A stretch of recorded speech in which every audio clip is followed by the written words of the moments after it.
아유, 선생님, 너무 추운 날씨에 여기까지 오셔서 너무 고생하셨죠.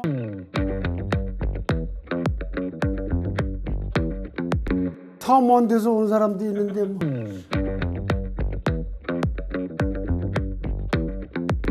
그리고 선생님이 그 도취에 대해서도 여러 번 이제 이렇게 언급을 하셨는데, 예술적인 어떤 도취겠죠. 근데 그 니체라는 철학자가 그 비극의 탄생이라는 책에서 보면 그 디오니소스적인 것과 아폴론적인 것 둘을 구분을 하고, 예술은 그 둘이 있어야 되는데 거기에서 디오니소스적인 것이 이제 음악적인 것이라고 얘기를 하면서, 동시에 이제 디오니소스가 그 포도주의 신이니까 도취하고 관련되어 있다. 그래서 이 도취하고 음악성하고도 뭔가 이렇게 관련이 되어 있지 않을까라는 생각을 한번 해봤고, 선생님 시에 보면은 녹아들다, 스며들다, 뭐 이제 이런 이야기, 물들다, 이런 이야기들이 이제 이렇게 자주 등장하는데, 이게 어떤 도취된 상태를 뜻하는 말이고, 이것과 또 음악하고도 이렇게 연결되지 않을까라는 생각도 해봤습니다. 내가 사실은 이 사람이 쓴 음악도 좋아하지만은 자연의 음악을 그렇게 좋아해요. 네. 사실은. 그래가지고 예를 하나 들면은 여기 있을 때 어느 여름날 천둥이 쳤는데, 천둥이를 쳤는데, 그 천둥 치는 소리를 들으면서 막 쓴 게 있어요. 그게 천둥을 기리는 노래라는 거예요. 읽어봤습니다. 제법 길어요. 한 2페이지 넘어가는데. 그래서 그런 그 자연의 음악, 자연의 소리, 이런 거가 나는 거기서 받은 그런 게 참 커요. 그래서 그런 것 중에 하나를 내가 예를 들을까 하고 내가 가져온 게 있어요. 네. 예를 들려면 여러 몇 가지가 있는데, 선생님이 그러면 시를 낭송해 주시는 겁니까? 네, 낭송도 하면서 또 얘기도 하면서, 그러면 뭐 양수겸장 양수겸장으로 그렇게 해가지고 이게 어디 갔지? 뭐 이렇게 말 안 하고 앉아 있는 것도 괜찮잖아요. 괜찮습니다. 여기 있어요. 아, 찾았네. 이게 그 여운 그 하이픈으로 연결돼서, 하이픈으로 여운 알. 네. 여운하고 알하고 어떻게 연결되는지 여기 이제 읽어보면 나와요. 그 여운 하이픈 알, 그런 제목입니다. 여름 한낮 갑자기 무슨 비구름이 광풍과 함께 천지를 캄캄하게 하면서 천둥 번개 벼락, 천둥 번개 벼락, 이렇게 개벽굿을 하니 나도 덩달아 천둥 번개 벼락, 천둥 번개 벼락 쳤습니다만, 지난 뒤의 내 마음에 그 여운 끝이 없어. 그 여운 넓고 넓어 광활한 여운 알인 듯 나를 광활하게 감싸 나는 그냥 가만히 있었습니다. 고스란히 보존하려고, 고스란히 보존하려고 어디로도 가지 않고 그 알 속에 가만히 있었습니다. 꼼짝도 하지 않았습니다. 그런 거예요. 네. 아이고, 그런 건데, 좋습니다, 선생님. 이게 그대로 이 천둥 번개 치는 게 또 천둥 번개 친다는데, 그게 끝난 뒤에도 어떤 여운이 여운이 마치 알처럼 나를 감싸는 거야. 그러니까 나는 그 알 속에 들어있는 거예요. 그 여운이라는 알 속에. 그 알이 부화해서 또 이 씨를 낳고. 그렇지. 그렇게 되는 거죠. 네? 그러니까 그게 여운이라는 알이 있다는 걸 아마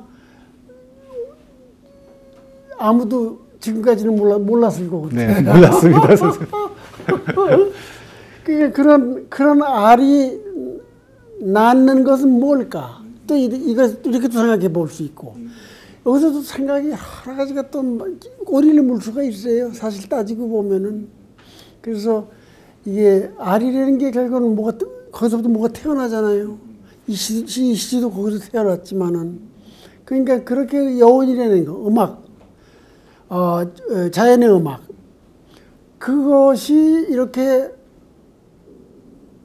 그 여운이 들을 때뿐만 아니고 그 여운이 이렇게 이게 하나의 막처럼 그 알이 그 겉에 이제 겉껍질이 있고 그 안에도 막도 있고 그러잖아요. 그걸 나를 싸우고 있다는 느낌 그런 게 아주 그야말로 여기 쓴 그대로 그냥 한참 앉아 있었다고 그냥. 좋았습니다, 선생님.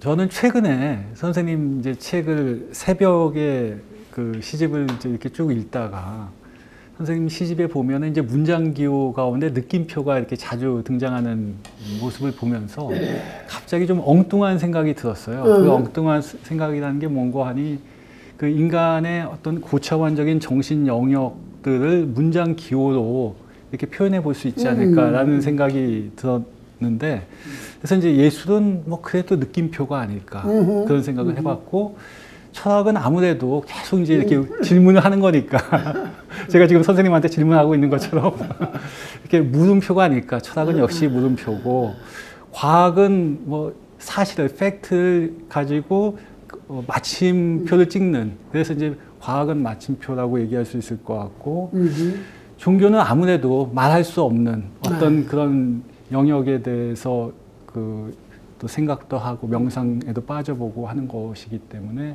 말줄임표가 올리지 않을까 뭐 이런 생각을 했는데 근데 선생님 마침 이제 그때 그 읽은 시 구절이 선생님 시 구절 가운데 놀다라는 제목의 시인데 제가 한번 읽어보겠습니다. 그래요.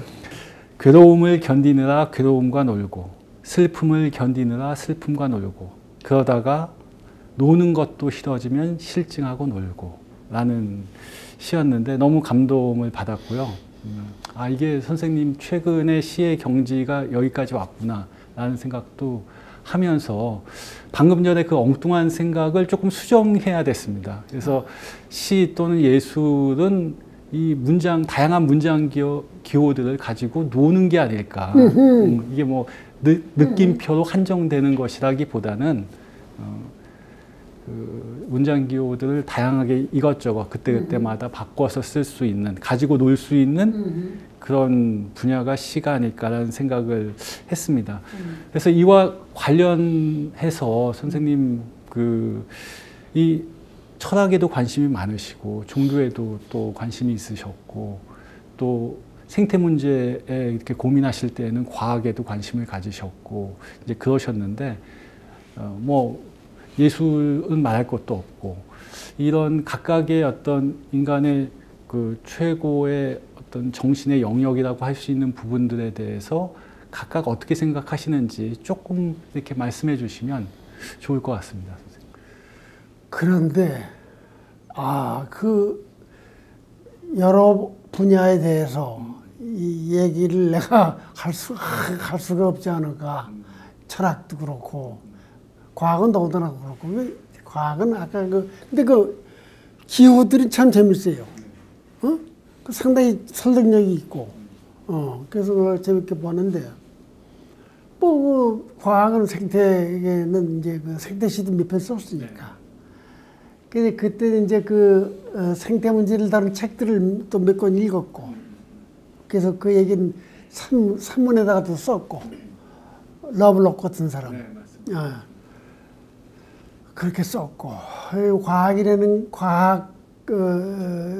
그 생태 문제와 관련시켜서 이제 그 책을 읽은 거 가지고 이른바 생태시라는 걸 또 몇 편 썼죠.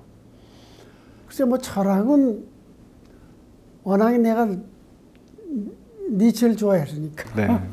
바슐라르도 또 좋아하시고. 바슐라르도 말할 것도 바슐라르는 철학자이면서 또 신이죠. 그 프랑스에서는 이 양반을 최현실주의자라고 그러더라고. 또 별명을 또 그렇게 붙였더라고.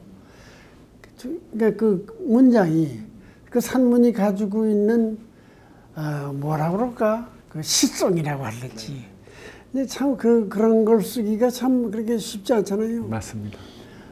대개 보면 철학이라는 게 천착이거든. 그리고 논리, 추론. 아, 그런데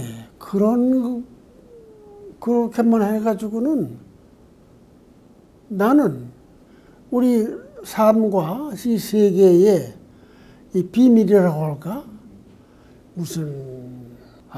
난 이 추상적인 말, 어려운 말을 쓰는 걸 참 싫어하잖아요. 네. 이 본질이라고 할까? 이 말도 쓰기 싫어하지만 하여간에. 그런 거에 얼마나 닿을 수 있을까? 이 비밀. 우리 정신의 비밀, 영혼의 비밀, 뭐, 실체, 이른바, 실체, 본질, 이런 거. 얼마나 닿을 수 있을까? 그런 의심을 좀 가져요. 그렇기 때문에, 아마도 니체를 좋아한 이유도 그런 데 있지 않을까. 니체는 이 철학자한테 지적을 받을는지 모르겠지만은, 이 체계를 싫어했잖아요. 그렇죠. 네. 네. 체계를 싫어해가지고 뭐 독일 철학이라는 게 되게 체계인데 그걸 싫어했는데 이 나중에는 물론 니체가 그 아포리즘이 꽤 많잖아요. 네. 그건 물론 또 그 연구자들에 따르면은 시력이 안 좋아서 그 길게 쓰는 걸 못 썼다. 그렇게 쓴 것도 있더라고. 카프만인지 월터 카프만인지 누군지 하여간. 그거보다는 아무래도 체계를 싫어했기 때문에 책을 싫어했기 네, 때문에 아포리즘 형식으로 썼다고 봐야 되겠죠. 그런 것도 있을 수가 있겠네. 그런데 책을 그렇게 많이 읽었잖아. 네. 싫어했지만 많이 쓰기도 했고요. 많이 쓰기도 했고. 쓰기도 했고. 예. 그런데 책을 싫어한 이유가 마음에 안 들어서 그랬을 거예요. 그냥 자기 책 사실 내 생각에는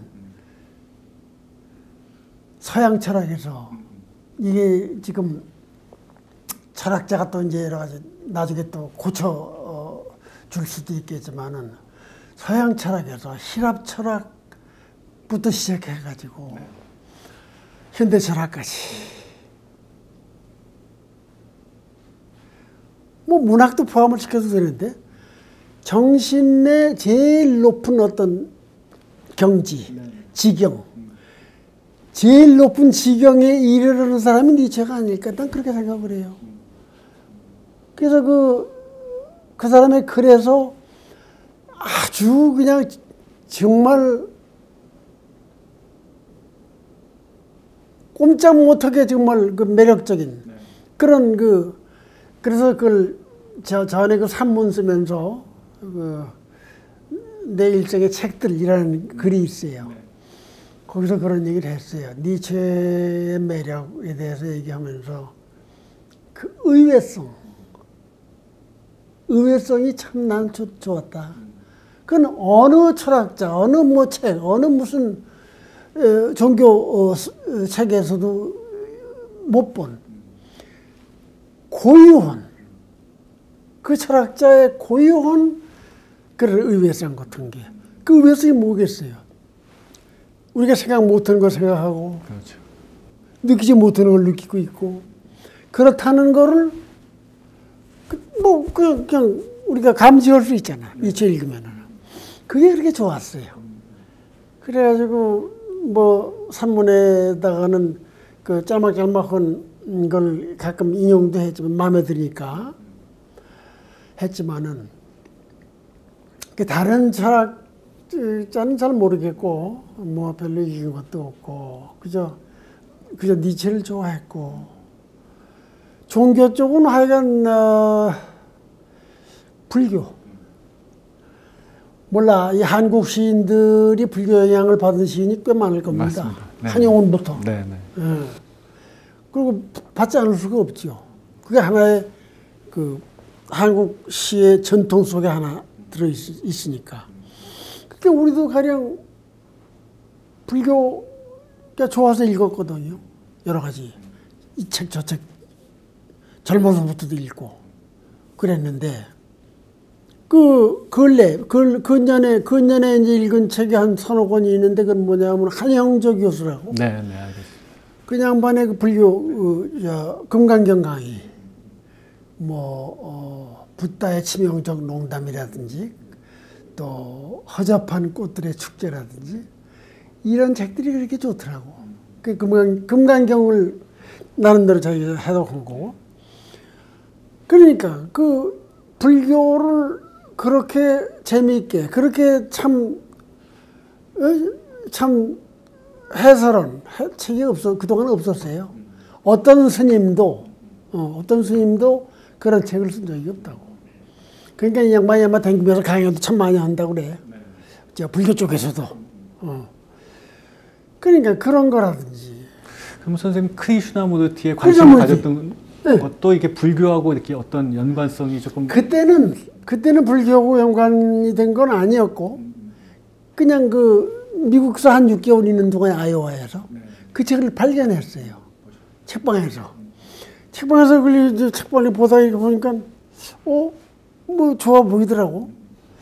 그래서 덮어놓고 샀지. 사서 그냥 읽었더니 좋아, 마음에 들어. 그때. 그래서 이 사람 거는 거기 있는 거를 한 너댓 권을 다 샀어. 그러셨구나. 다 사가지고 가져왔어요. 그래서 여기 와서 그 아는 것으로부터의 자유를 번역을 했어. 번역해가지고 내들이 이게 비스셀러가 되더라고. 그래가지고 근데 내가 그걸 좋아서 했으니까 물론. 근데 하여간 비스셀러가 되는데 그 법정 스님이 그랬다는구만. 자기는 크리슈나무르티를 부처님보다 더 좋아한다. 그걸 샘터라는 잡지에 인터뷰하면서 그래서 더 팔리는 것 같아. 책이. 그리고 중들이 그 책을 좋아하는 중들이 꽤 있어요. 내가 절 한두 군데 가서도 그런 걸 확인을 했는데 하여간에 그래서 크리슈나무르티는 말하자면 인도 명상가니까. 예. 불교하고 다 상관이 있죠. 힌두이즘하고 불교는 뭐 다 한 통속이니까. 네, 맞습니다. 그러니까 다 명상가 아니에요. 그러니까 그런 명상이 시도 일종의 명상의 소산 아니겠어요? 명상 없이 어떻게 좋은 시간 나옵니까? 요새 시는 명상들을 너무 안 해요. 덮어놓고 그냥 뭘 치는지 이걸로 하는지 뭘 기계로 다 쓰는지 말이야. 이게 아주 큰일이에요. 우리가 나중에 질문이 하나 있더구만 보니까. 그런 건 좀 지적을 해야 되는 게 아닌가 싶은데 그 나중에 또 나오면 얘기를 하기로 하고. 그래서 그런 것들이 불교가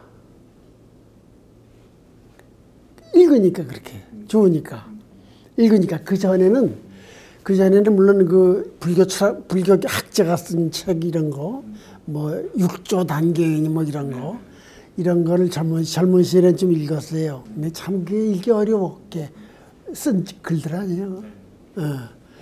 그러나 거기서도 참 또 좋은 걸 또 얻기는 얻었죠. 그 얻은 걸 내가 얘기를 지금 별로 하나 할까? 그래가지고 그 내가 실론에다가 한번 인용하는 적이 있어요. 이거는 내가 좋아서 원 한문으로 그냥 외우고 있는 게 있어요. 응무소주 이생기심이라고 아무데도 기대는 데 없이 마음을 낸다. 응무소주 이생기심. 이걸 옛날에 젊어서 그걸 읽고 내 산문에서 인용을 했다고. 시로는 이거 참 좋다. 이거는 시가 뭐예요? 시라는 게 그런 거 없이 집착, 뭔가 메인데 없이 정신이 활동하는 게 시거든. 그렇잖아요. 네, 맞습니다. 이런 자유로운 정신, 이게 시의 아주 핵심이에요. 내 생각에는. 근데 요새는 모르겠어. 어떻게 되어가는지 모르겠는데 그렇지 않고야 시가 어떻게 좋게 나옵니까? 그래서 그쪽에서 얻은 게 아마 그런 것도 있을 것 같고 뭐 인생이 괴로우니까 또 그랬겠지, 읽었겠지.